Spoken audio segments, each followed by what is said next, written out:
Bonsoir Najat Vallaud-Belkacem. Bonsoir. Alors, je rappelle que vous êtes entre autres présidente de France Terre d'Asile et bonsoir Benjamin Michelet. Bonsoir. Donc vous êtes économiste, spécialiste des déplacés forcés, c'est-à-dire les personnes qui vont sur les routes de la migration. Oui, qui sont déplacés de force, contrairement à la migration choisie ou la migration volontaire. Et vous êtes assesseur, juge assesseur à la Cour nationale du droit d'asile. Absolument. Pourquoi avez-vous écrit ce livre? Je ne sais pas qui veut répondre à cette question en premier. Je peux commencer et Benjamin complétera, mais on a écrit ce livre à deux parce qu'on partageait un même constat, c'est celui de la grande confusion qui règne dès qu'on parle des politiques migratoires en France et un peu en Europe aussi évidemment, où on a l'impression que grosso modo on fait exprès, les populistes en particulier, les hostiles à l'immigration font exprès de tout mélanger, comme ça fait très peur, ça donne un sentiment de submersion, de choses qu'on ne maîtrise pas. Alors qu'en fait, il y a deux sujets vraiment très distincts et qu'on essaye justement de reclarifier dans le livre. C'est-à-dire que l'asile, vous insistez dans le livre là-dessus, ne fait pas partie de la politique migratoire, en quelque sorte. Absolument, absolument. La politique migratoire, en quelque sorte, l'État est tout à fait légitime à considérer son intérêt, ses besoins, et donc à réguler cette politique migratoire, à dire j'ai besoin de plus d'étudiants étrangers, j'ai besoin de moins de travailleurs qualifiés dans tel domaine, etc. Tout ça est complètement légitime. En revanche, il est une spécificité au droit d'asile, les demandeurs d'asile, les déplacés forcés, qui est que depuis des décennies, presque des siècles en réalité, s'est construit progressivement un droit protecteur pour éviter que des gens qui fuient un chez eux invivable du fait de la persécution ou des conflits ne soient laissés à la porte et puissent au moins voir leurs demandes instruites. On va peut-être justement repartir de la base, Benjamin Michelet, pour aider les gens à bien comprendre le distinguo. C'est quoi un demandeur d'asile?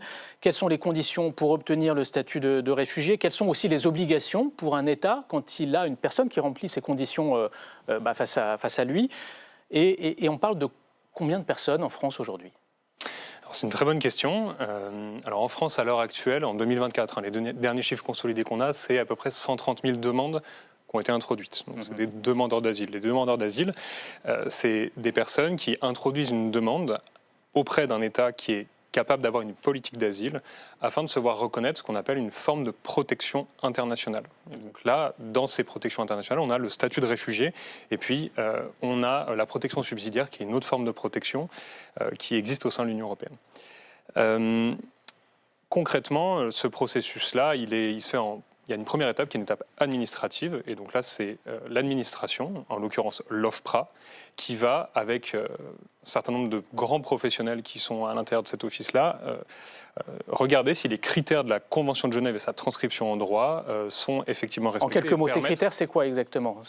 Alors, il y en a plusieurs. Bien sûr, les grands critères de la Convention de Genève et son protocole, c'est l'idée qu'on est persécuté pour plusieurs motifs. Des questions d'opinion politique, l'appartenance à un certain groupe ethnique, qu'est-ce que j'ai dit? Les considérations religieuses. Les considérations religieuses, et puis il y en a un autre L'idée, c'est que la personne n'est plus en sécurité dans son propre pays, c'est ça? Le point principal, c'est l'idée qu'on ne peut pas se réclamer de la protection de son pays. Et ça, c'est un aspect absolument fondamental. Vous comparez la façon dont les médias et la classe politique ont réagi à l'afflux de réfugiés syriens, d'un côté, à l'afflux de réfugiés ukrainiens. D'un côté, on a parlé de crise des réfugiés, de l'autre, on a accueilli les réfugiés ukrainiens sans trop se poser de questions. Est-ce que ça veut dire que l'universalité des droits humains ne va plus de soi aujourd'hui dans notre société, que c'est... En fait, si vous voulez, la question qu'on nous pose souvent, c'est pourquoi vous sortez ce livre maintenant, après tout? On le sort maintenant parce qu'on est 10 ans après la crise des réfugiés syriens, en tout cas ce qu'on a appelé la crise des réfugiés syriens, c'était en 2015, et l'Europe a eu le sentiment d'être totalement submergée. À la fin des fins, 10 ans après, on se rend compte de quoi? J'espère que le grand public se rend compte déjà de la légitimité des Syriens qui fuyaient, puisque grâce à l'ouverture des prisons de Bachar al-Assad, on découvre les salles de torture, de détention. Donc en fait, oui, c'était ça qu'ils fuyaient. Et donc la maltraitance qui leur a été réservée quand même toutes ces années, elle paraît plus si évidente que ça. Et puis on se rend compte aussi que finalement, c'était quoi, 1,5 million de Syriens qui ont été accueillis dans l'Union européenne, provoquant tout cet affolement, ce populisme. Et quelques années plus tard, donc à l'occasion de la guerre en Ukraine, on a accueilli 4 millions d'Ukrainiens. Mais comme les hommes politiques ne se sont pas empressés d'exploiter le truc en parlant de crise, en disant que c'était trop, etc., en fait, on les a bien accueillis, les Ukrainiens.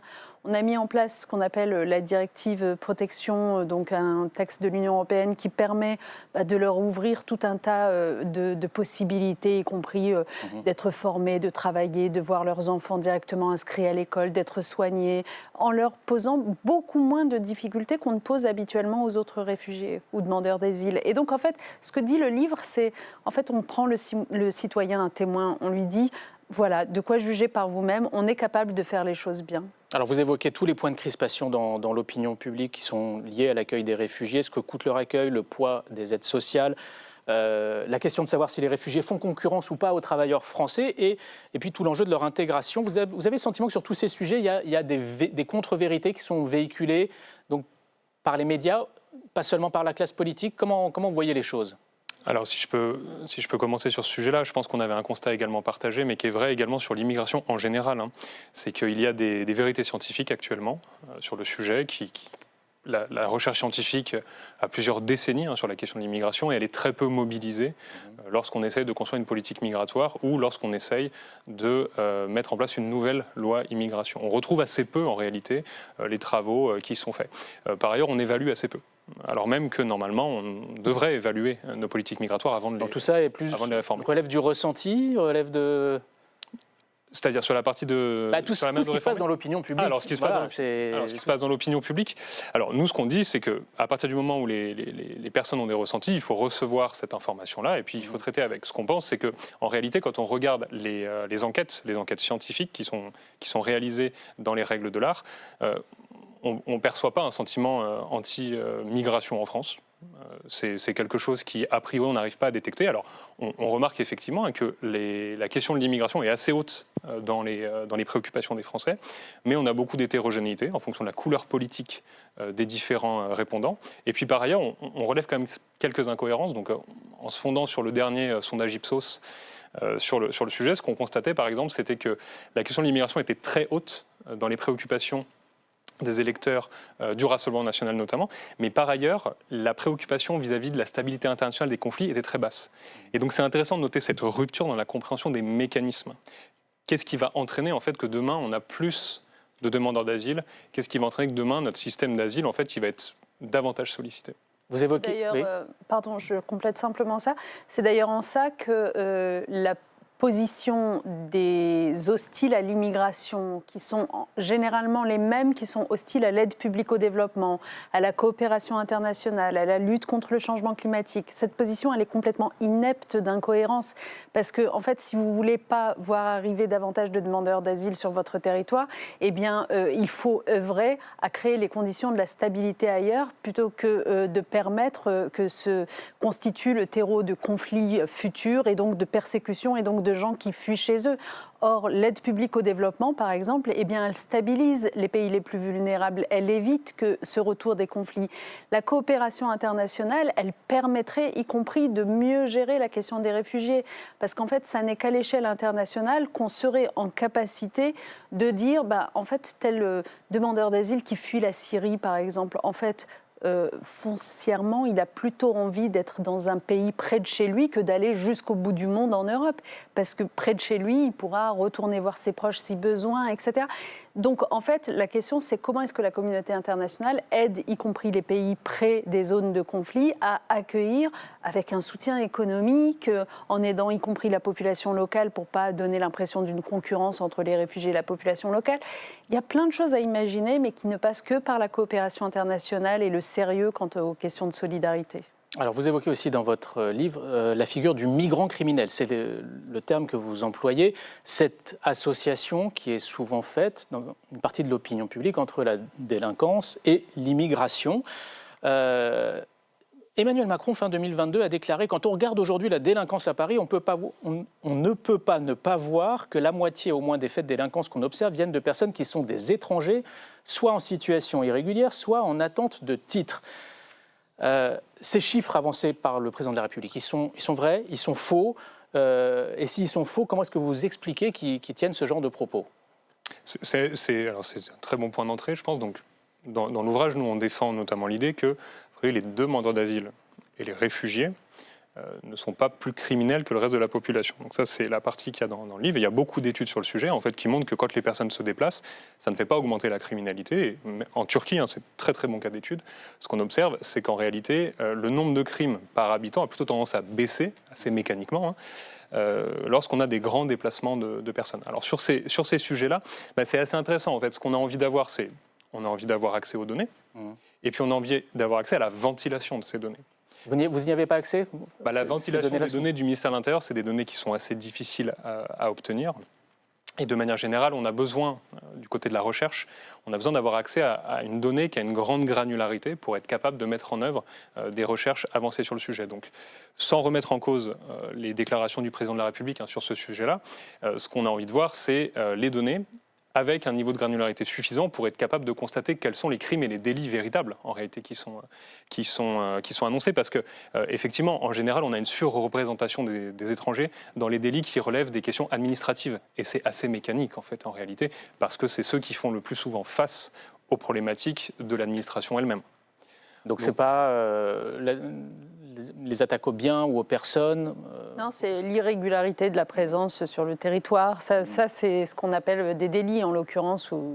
Donc, en fait, vous savez, une chose nous a frappé, c'est qu'on a été obligé, et j'espère que c'est l'intérêt du livre, d'aller chercher de la recherche sur tous ces sujets, toutes ces angoisses qui se posent aux citoyens partout dans le monde, à défaut de l'avoir chez nous. Parce que nous, malheureusement, en France, nous sommes très très mal lotis, non pas parce que nous n'aurions pas de chercheurs de qualité, nous les avons, mais ils ont, ces chercheurs, un accès aux données justement des ministères, et notamment du ministère de l'Intérieur, qui est quand même le principal concerné par ces questions migratoires, qui est très très faible, très contraint, et qui ne permet pas en fait juste de venir répondre de façon très claire aux questions que se posent les gens. Et je compléterai juste là-dessus, c'est que si on a accès à ces données-là et qu'on constate effectivement qu'on a des problèmes de sécurité, je pense qu'on est tout à fait d'accord pour dire qu'il faut mettre en face une politique publique. D'un mot, vous appelez les progressistes à bâtir un récit alternatif attractif face à une forme, je cite, de migration-scepticisme qui prend le dessus.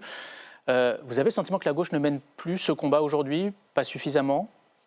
Non, mais de toute façon, il s'est passé quelque chose depuis bien une quinzaine d'années. Et c'est vrai qu'il y a eu un acmé de l'afflux des Syriens en Europe il y a 10 ans de cela. Et on continue à en percevoir les effets.